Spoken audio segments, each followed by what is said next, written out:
Hello class, topic 19 is an introduction to Laplace transforms. For the next 4 topics, including this topic, we will discuss an alternate method for solving linear ODEs of any order with constant coefficients, both homogeneous and inhomogeneous. Now looking over here, the basic strategy that we're going to develop over the next 4 topics is to apply something called a Laplace transformation to an ordinary differential equation. Once that's been applied, we're going to find a solution to the ODE as a function of s, a new variable. I'll explain what that means in a moment.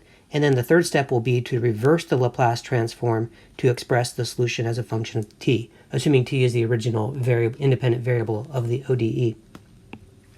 In this topic, we're going to focus mostly just on what is a Laplace transform. How does it transform a function from a function of t to a function of s? And so mostly this first step in our strategy will be covered in this topic, how to do Laplace transforms. Then the next topic, we will integrate the second step in here a little bit more. The third topic will be focused mostly on how to reverse Laplace transforms. And then the fourth topic of this next sequence will be doing all of this to solve ODEs. So this topic again, only what is a Laplace transform and how to find it. So let's read here now. Suppose some function f of t is defined for t bigger or equal to 0. The Laplace transform of this function is defined as follows. So you're seeing here is like a curly L. It's a capital L for Laplace. And you're doing a Laplace transform of a function. And it's going to produce a new function, but it's going to be a function of a new variable.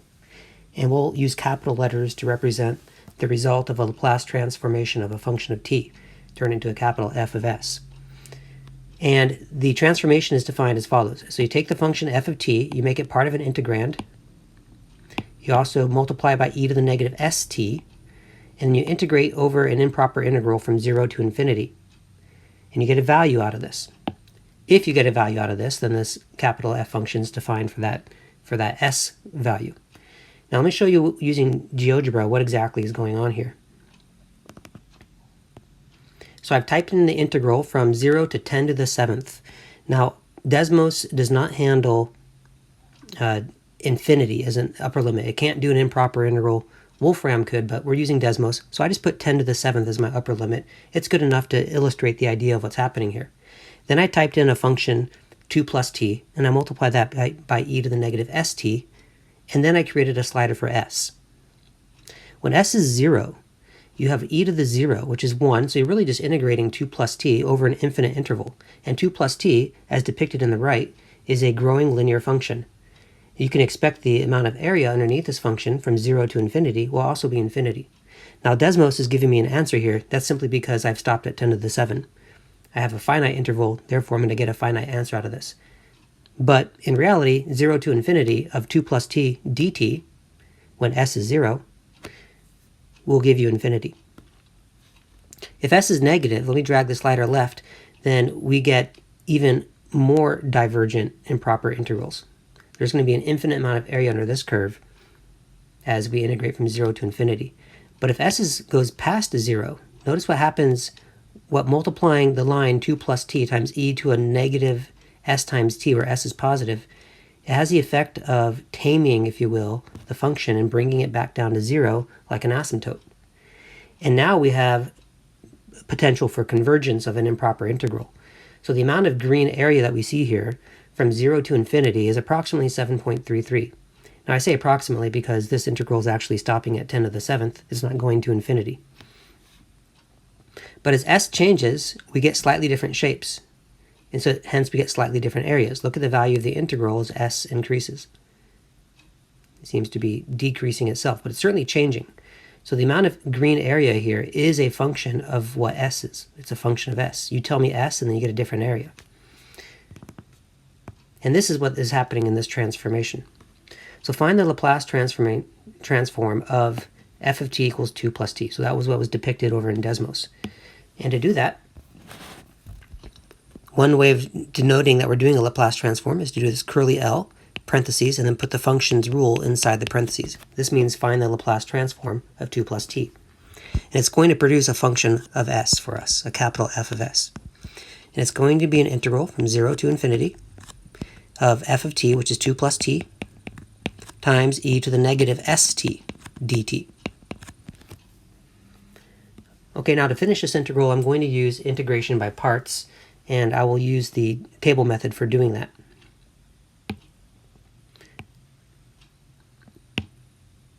I'm debating what I'm going to, let's do this.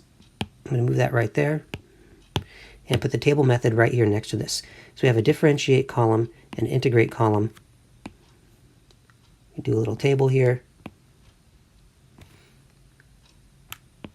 And then we have the column where the signs change, plus, minus, etc. So in the differentiate column, I'm going to put the 2 plus t, the polynomial part of the integrand, factor of the integrand. And then in the integrate, I'll put the e to the negative st. Now you have to be careful with s's. They can look like 5s, and sometimes a person thinks an s is a 5. Just be mindful of that. Now we're going to differentiate the left-hand column here, 2 plus t, differentiate it once, goes to 1, differentiate twice, goes to 0. That's indicative that this table method is probably going to be very effective in getting us an answer. And integrate e to the negative st an equal number of times. So the first antiderivative is negative 1 over s, e to the negative st, and the second antiderivative will be positive 1 over s squared. Right, we just continue to divide by negative s, essentially, as I do antiderivatives. And now, if you'll recall, we do this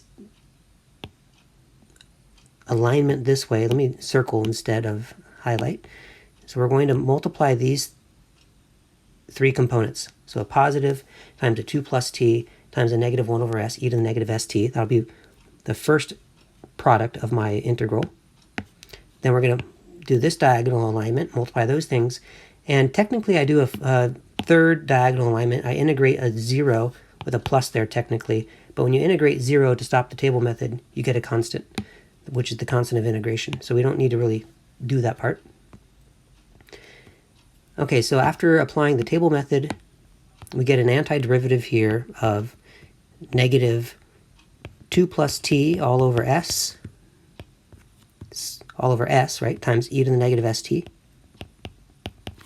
and then minus 1 over s squared times e to the negative st. And then our antiderivative needs to be evaluated from 0 to infinity. Now really we're doing limits here as t approaches infinity. And keep in mind we're plugging in for t here, not for s. So when you evaluate this expression as t goes to infinity, this exponential will drown out this polynomial. This will approach 0 much more quickly than this will approach infinity, and in such a way that this product will tend towards 0. We can prove this using L'Hopital's rule and a variety of other ways. But a polynomial times a decaying exponential, the decaying exponential will drown out that polynomial, bring its value to 0 as t goes to infinity. Same thing's going to happen here. E to the negative st will approach 0 as t approaches infinity. So you wind up just getting a big 0 out of this when I plug in infinity, or when I do the limits as t goes to infinity. Then we do minus, and now I plug in 0 for all the t's. So we're going to get a negative 2 over s will be the first result, and then minus a 1 over s squared. Remember, e to the 0 is just 1. And so when all is said and done, we wind up getting positive 2 over s plus 1 over s squared. And this is our function of s. We'll use capital F to refer to little f was what we started with. So this is our Laplace transform of this function f of t.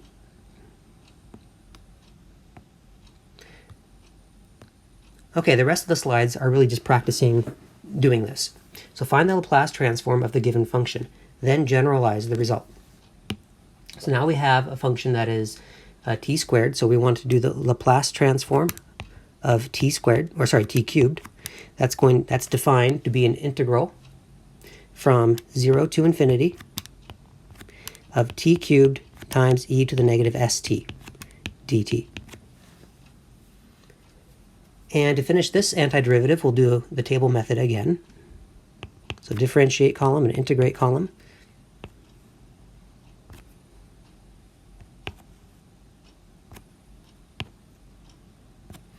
Put the t cubed in the differentiate column and the e to the negative st in the integrate column, and then integrate or differentiate until we get to 0. So it's going to take a few derivatives, 3t squared, then 6t, then 6, and then 0, and integrate the same number of times. So each time I integrate, just divide by another negative s. So let's go positive, I'll leave the plus sign off, so positive 1 over s squared, e to the negative st, then we go to negative 1 over s cubed, e to the negative st, and then finally positive 1 over s to the fourth, e to the negative st. And then we do it, in our table we do alternating signs starting with the positive.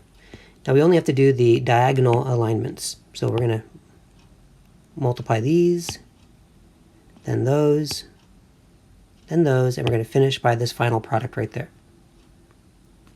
And multiplying all those together gives us an antiderivative of negative t cubed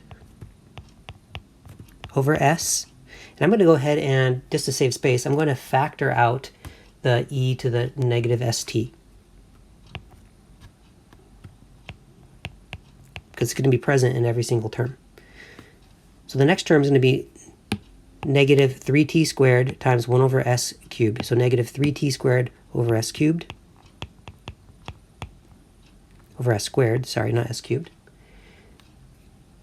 Then we're going to have positive 6t, but times a negative 1 over s cubed, so negative 6t over s cubed. And then the last term will be negative 6 over s to the fourth. And here's our antiderivative, and we're going to evaluate it from 0 to infinity. Now the infinity, again, this exponential will zero out the rest of this polynomial. So we're going to get 0 to start off, and then minus. Now plug in 0 for all the t's. Well, that's going to kill all of these terms right there. All of that's going to go away. And e to the 0 is going to become 1. So we're really just going to get this constant term here at the end. Constant as far as t is concerned. So negative 6 over s to the fourth. And so we get a final answer in the end of 6 over s to the fourth. And this is our function. We see we started with a little g, so I'm going to call this a capital G of s. Here's our Laplace transform. Now we're going to generalize. If f of t is t to the n, then we will do the Laplace transformation of this, or Laplace transform of that, by doing an integral from 0 to infinity of t to the n e to the negative st dt. And what will this look like? We're not going to do the entire table because we're keeping this general, but let's do an abbreviated table, start and finish.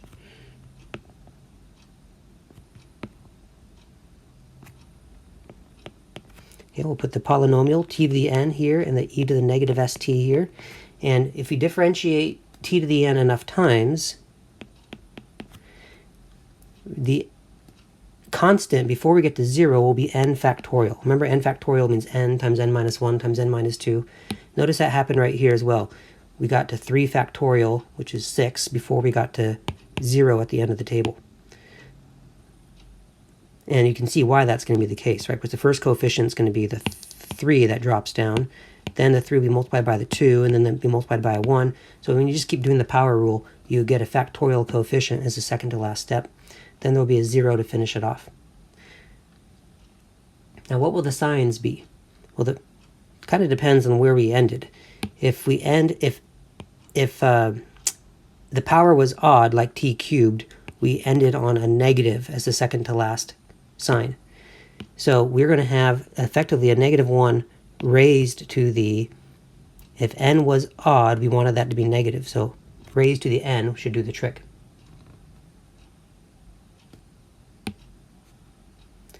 If n is even, then we'll end on a positive. And then let me separate these rows, so they're obviously a new row. And then the very bottom row in the last hand column would be a 1 over negative s to the, every time we did an antiderivative, and we did, how many derivatives did we get to the bottom of this table? Well, over here I did 4 derivatives to get to the bottom. Here's the first derivative, then a second derivative, third derivative. It took n plus 1 derivatives to get to the bottom. So I had to divide by negative s n plus 1 times.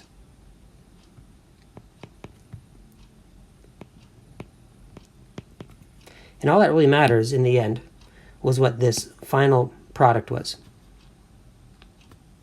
Now the negatives are going to, this product that's currently highlighted will guaranteed to be negative. I mean, look what happened here. Every product I stopped at wound up being negative, because the alternating sign in the antiderivative and the alternating sign in the table just guaranteed that we always had a plus with a minus when multiplying, so we had a negative result. So this will be negative, but it's going to be something that we subtract after I evaluate. So we're going to wind up with, all the negatives are going to go away when I do this, and we're going to get a Laplace, or an answer here, that's simply going to be, ignoring the negatives, just make it positive, the product of this and this expression here. So that gives us that g of s will be n factorial divided by s to the n plus 1. And where did the exponential go? Well, it got evaluated, if you recall. The exponentials disappeared after we did the evaluation. All that mattered was this final product here and a positive version of it. And the final product we got there was this constant before the 0 and really this coefficient of the exponential. So all I had to do is multiply the n factorial and then this, but make sure we always have positive. So I just got rid of that minus sign. So this becomes a formula for finding the Laplace transformation, or the Laplace transform of t to any power. We just do that power factorial divided by s raised to that power plus 1. Notice how that could be used as a shortcut for doing t cubed. So the Laplace transform of t cubed will be 3 factorial, which is 6 in the numerator, divided by s to the cube plus 1, so s to the 4th. Okay, let's do a Laplace transform of an exponential function next.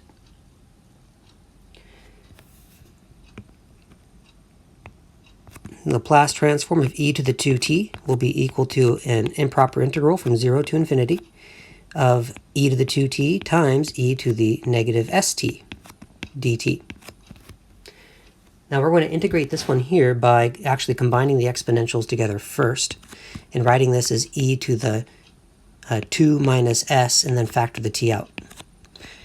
Keep in mind that we're going to be integrating here with respect to t. So as far as t is concerned, s is treated like a constant. So 2 minus s is just a constant coefficient of t, which means when I do the antiderivative, we just divide by that constant coefficient to reverse the chain rule. So here's our antiderivative, and now we evaluate from 0 to infinity. Now here's what an important consideration is going to be. As t goes to infinity, this exponential will only shrink to 0 if this coefficient is negative.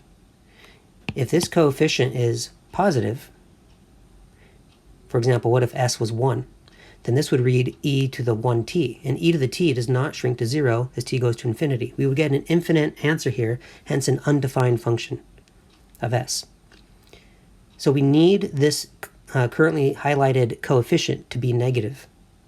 So it must be that 2 minus s is negative. In other words, that s is more than 2.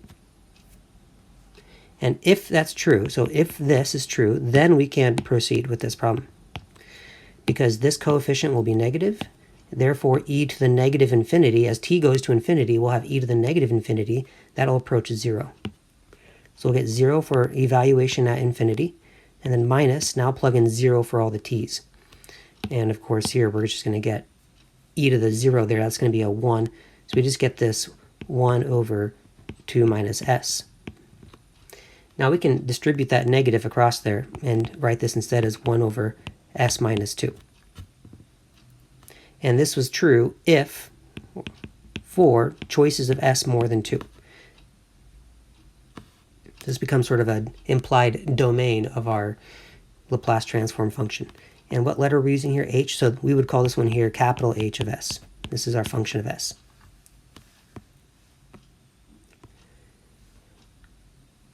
Okay, now you could repeat this process with a general exponential, or you might notice probably a simple pattern is going to emerge.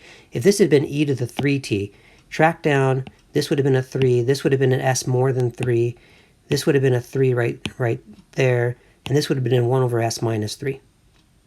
So without needing to repeat all these steps, I feel it's pretty safe to generalize this Laplace transform and say e to the at, the Laplace transform of it, will be 1 over s minus a, and it will be defined for any value s more than a.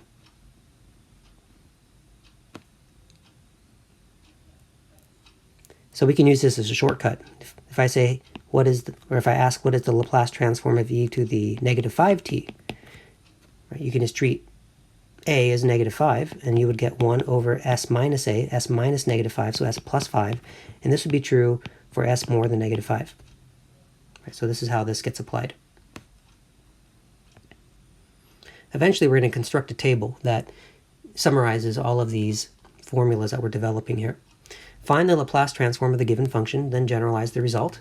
So let's shift gears now to some trig functions. This function will be sine 3t, and we want to integrate, right, the Laplace transform of sine 3t will be the integral from 0 to infinity of sine 3t times e to the negative st dt. Now to integrate this, whenever you have a sine or cosine, whenever your integrand is a sine or cosine of a constant times t times e to another constant times t, then we have to use a method of integration that I refer to as the alligator swallowing its tail. I'll explain what that means in a moment. We begin by doing a table method on this.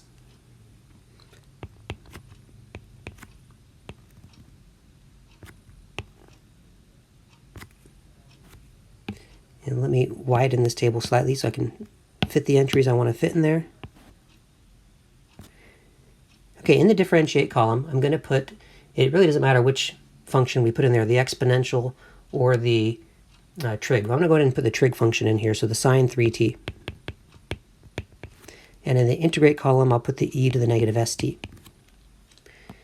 Now, unlike the prior examples, this will not eventually become 0. That's just not going to happen, because the derivatives of sine will just go back and forth between sine and cosine.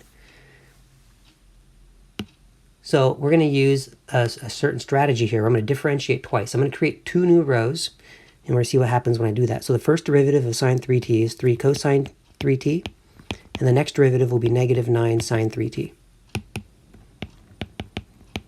So there's the first 2 derivatives.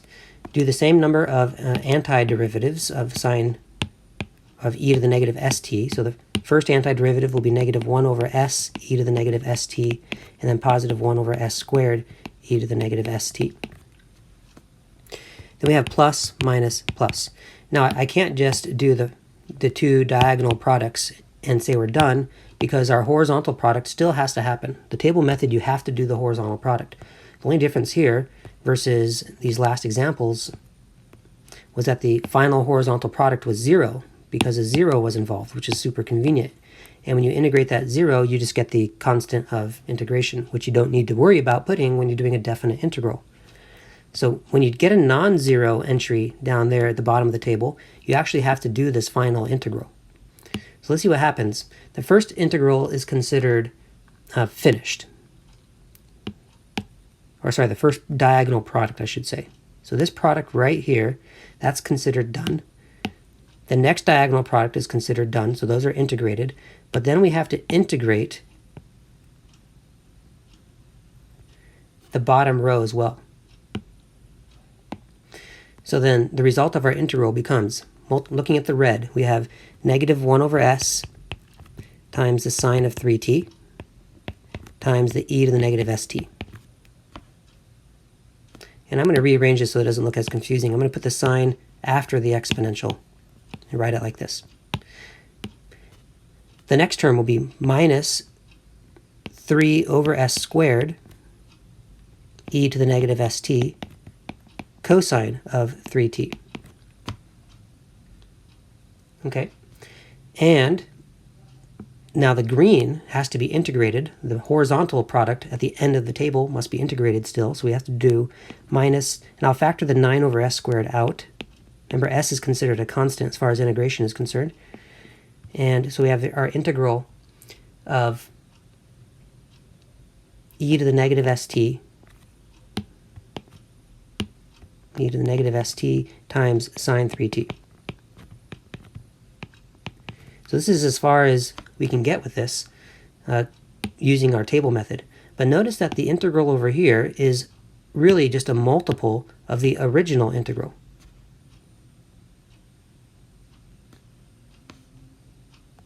The original integral surfaced here at the tail end of this process. So in other words, the original integral, I'm going to write that in here so we can see that we can solve an equation. The original integral, I'm going to make these an indefinite integral, so just zero or no limits on the integral. We're just looking for the antiderivative currently. And the original integral was an integral of e to the negative st sine 3t. This is what we started with, dt. Move that over slightly. And we found, using the table method, that we get this result. Now what's nice about this is that this integral shows up again right here, but with a coefficient whereby they will not cancel each other if I were to try to combine these into one statement. Right? This is kind of like saying if you had a equals b plus c minus a third of a, and I said, hey, what's a? Then you could solve this for a, right? You would take this term and add it to this side and combine and then isolate a. We're going to do that same thing but with an integral. The a's in this role is the integral. That's here and here in two parts of my equation, and I can combine them and solve for it. So I'm going to add, let me just copy this to show you what I'm doing here. Copy, paste. I'm going to add this to both sides. So I want that to be maybe orange to show that it's something I'm doing to both sides. And furthermore, I need to add it to both sides so that they'll cancel on this side. Now when I do this, now over here we have, how many of the integrals initially do we have here? Well, we have an implied 1 integral, and to that I'm adding 9 over s squared of that integral. So we just have to add these coefficients right here together. 1 plus 9 over s squared. Get a common denominator, and that becomes, it's going to be s squared over s squared plus 9 over s squared. So we get s squared plus 9 all over s squared times our original integral.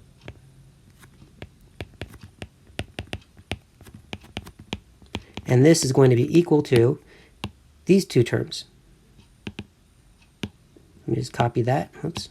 Copy that and then paste it down here.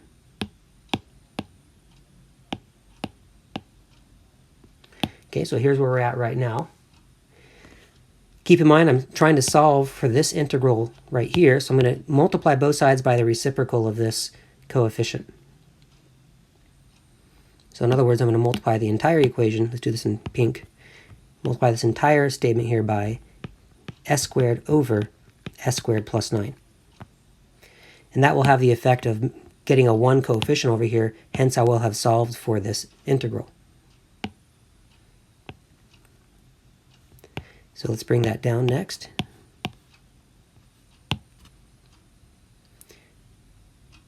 And the next thing we're going to do is, I'm going to go ahead and not bother distributing this. We could make the argument I should distribute it through there, but let's not do that. So what I'm going to write over here is just all this again.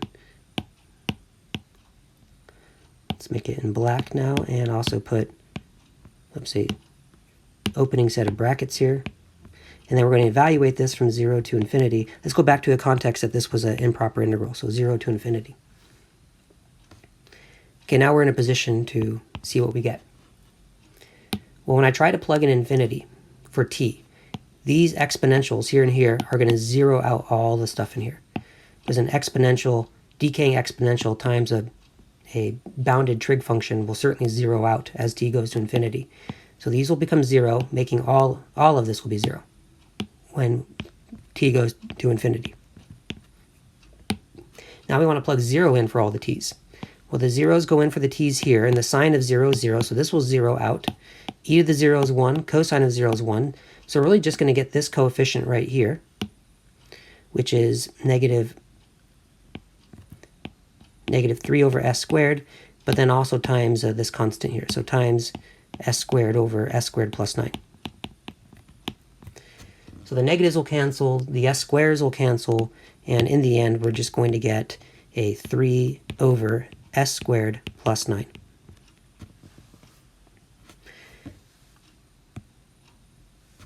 Now, and this is going to be our capital M of s. the Laplace transform of our little m of t. Now, if you were to track the effect of this 3 throughout this entire process, in the end, notice that we just have the 3 in the numerator and then s squared plus 3 squared in the denominator is what's going to happen. So that's telling me that we can generalize, if I were to do the Laplace transform of sine bt, that we're going to get b over s squared plus b squared.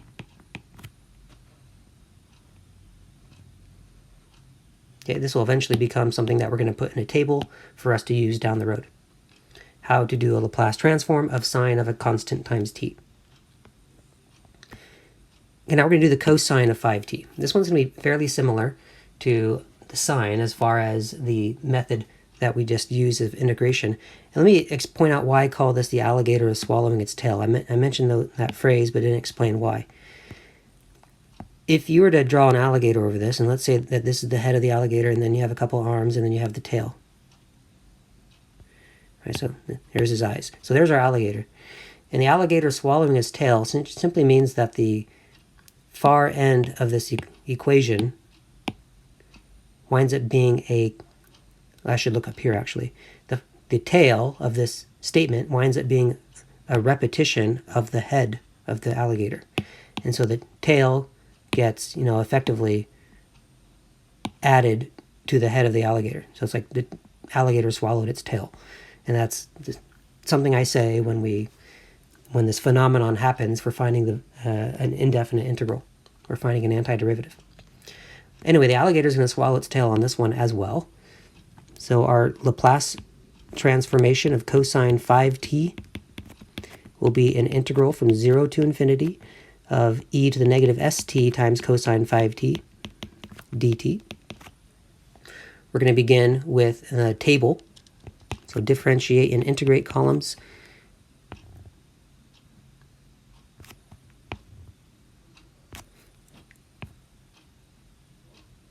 We'll put the trig in the differentiate column again. So we'll put the cosine of 5t here, and then the exponential e to the negative st.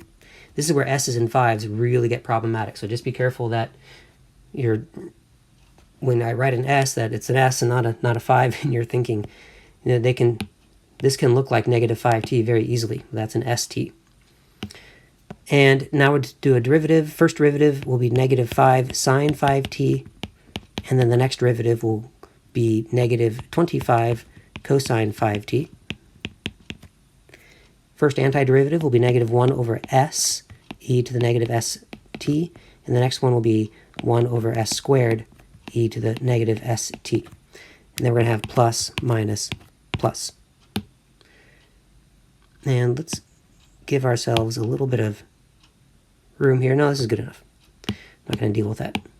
So we have to do this diagonal red product. This is going to be part of our antiderivative. Then this orange one will be another part, and these will be considered finished. And then we have to finish this process by doing the horizontal product and integrating that.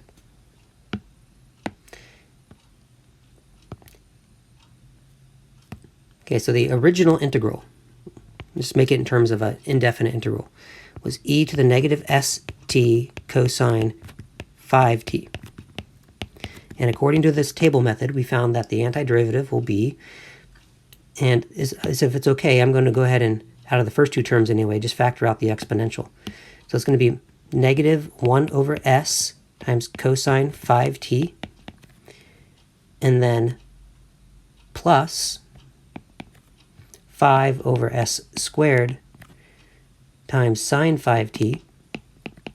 And of course, both of these are multiplied by e to the negative st, and that handles the red and the orange. But now we got to do the green and do an integral. So it's going to be minus, and I factor the 25 over s squared out. So minus 25 over s squared times the integral of e to the negative st times cosine 5t. And we can see that the tail, the head was this integral, and at the tail of this process we have the same integral, and we're about to now add it to this side essentially. We're going to add all this to that side. So when I do that,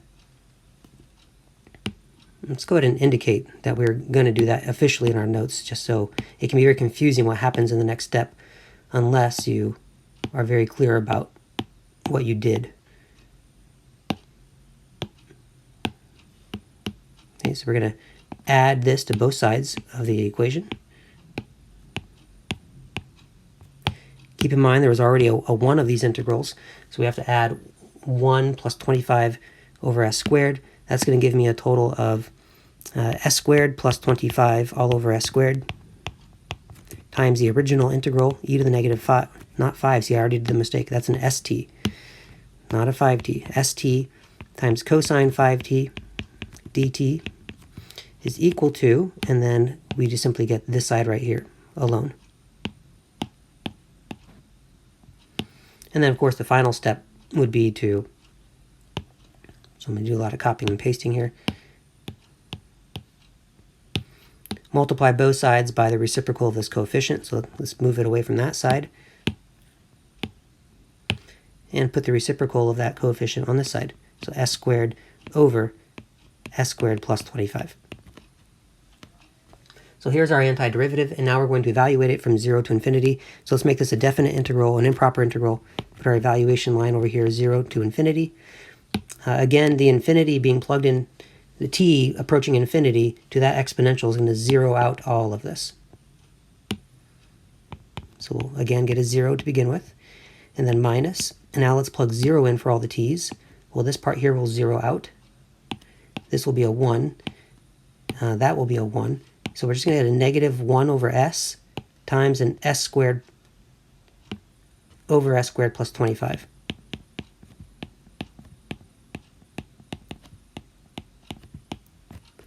And this, in the end, just winds up becoming, the negatives will cancel, and an s squared, and s from the s squared will cancel, so we get s over, oops, just s, not s squared, s over s squared plus 25.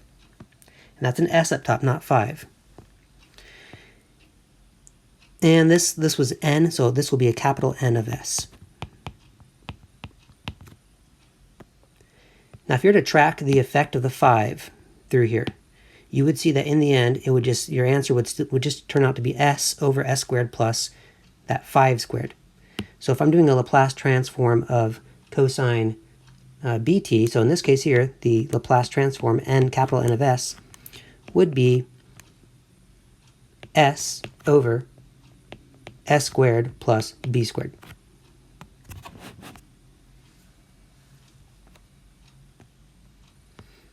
And just one more slide for this lesson.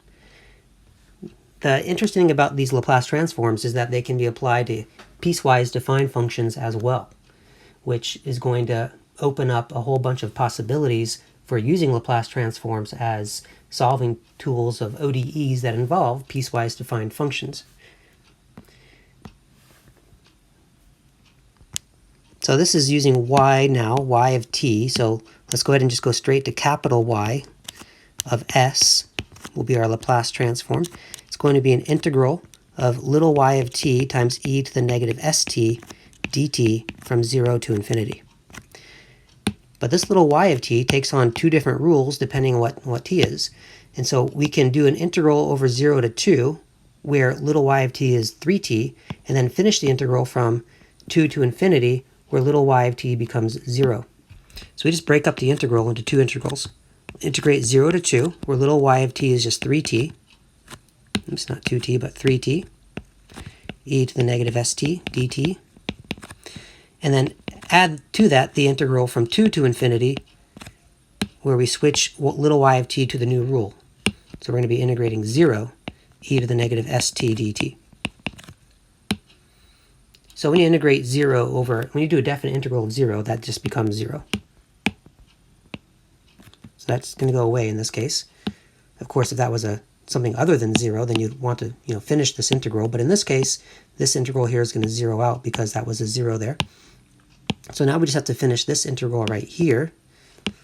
And we will do the table method again. I think I have plenty of room over here to the right side of our work here to do a table. Differentiate and integrate, and then a column for the sines. Now in the differentiate column, I'll put the polynomial 3t and then the e to the negative st in the integrate column. One derivative goes to 3, one derivative takes us to 0. Integrate once is negative 1 over s times e to the negative st, and then integrate again 1 over s squared times e to the negative st. Then we have plus, minus, and notice because I have a 0 here, I don't need to do the horizontal product because when you integrate 0, you get the constant of integration, which you don't need to put in there when you're doing a definite integral. So all we really have to do are the diagonal. So this product right here, and then this product right here. That's it. So the red diagonal is going to be negative 3t over s. And I'm going to factor out the exponential. And then the orange product will be minus 3 over s squared. And then both of these had an e to the negative st involved. So there's my antiderivative. And we want to evaluate this from 0 to 2, not 0 to infinity. So plugging in 2 for t, we get negative 6 over s minus 3 over s squared times e to the negative 2s. And then minus, and I'll plug in 0 for t. Plugging in 0 for t, that's going to 0 out. This is going to become 1. So we really just get negative 3 over s squared. Now you could do some factoring here or simplifying. I know certainly a 3 could be factored out. I could get a common denominator here so that that's also over s squared. So, and then factor out a negative maybe. I can effectively factor this term here out. Negative 3 over s squared. So if I were to put all of this in some brackets like this and do that factoring, negative 3 over s squared, let's see what would be left inside these brackets. So we have to factor out the negative from both these terms, take a 3 out and an s squared out, over s squared out, I should say. So that should lead to a 2s plus 1 times e to the negative 2s. Then over here we just have a minus 1. And this is the factoring here. But this is our, let's see, this was a y, so this is our capital Y of s, which I've already denoted right here. Okay, that was our last slide for this lesson on what a Laplace transform is and how to calculate one.